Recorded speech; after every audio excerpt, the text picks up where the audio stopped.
And now let's get some analysis on this. Retired Brigadier General Jaroslaw Strozyk, he's a former director of Poland's military intelligence. He joins me now live from Poland. Thank you very much for joining us here on TRT World. Really appreciate your taking out the time. So lately, Russia has been using a very strong nuclear narrative. And we just heard our correspondent from Moscow saying that President Putin has claimed that Russia has more nuclear warheads than NATO. Now, you are a former intelligence officer. Is that true?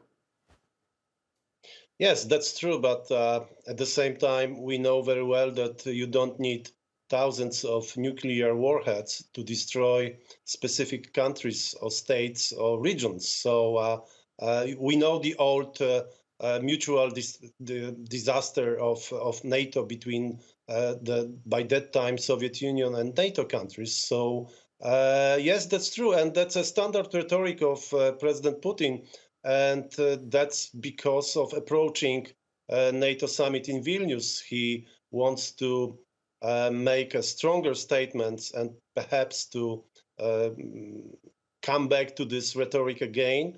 But I don't think it's working. It's another yet proof of his weakness and very limited capabilities. So would you agree that all of this is basically posturing by Russia?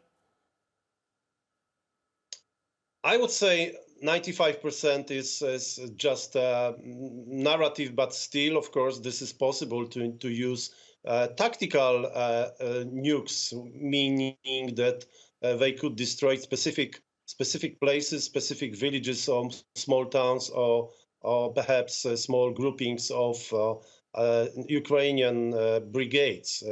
Simply that I wouldn't see anything else beyond this explanation.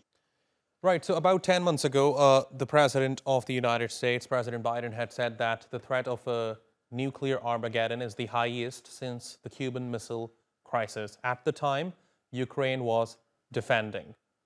But now things have changed. Now Ukraine has launched a counter-offensive. So do you think the threat has increased now? Or would you say it's still pretty much the same?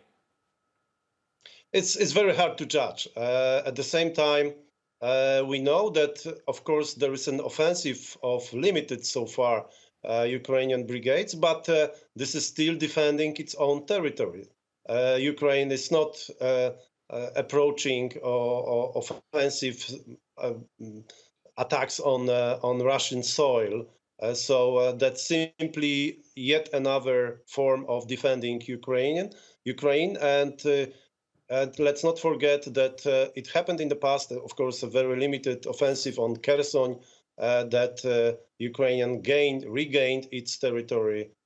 So nothing happened because of that. But of course, I cannot exclude the possibility of using nuclear tactical strikes by Putin and his comrades. All right, General Jaroslaw Strozyk, it's always a pleasure talking to you, sir. Thank you very much for talking to us here on TRT World.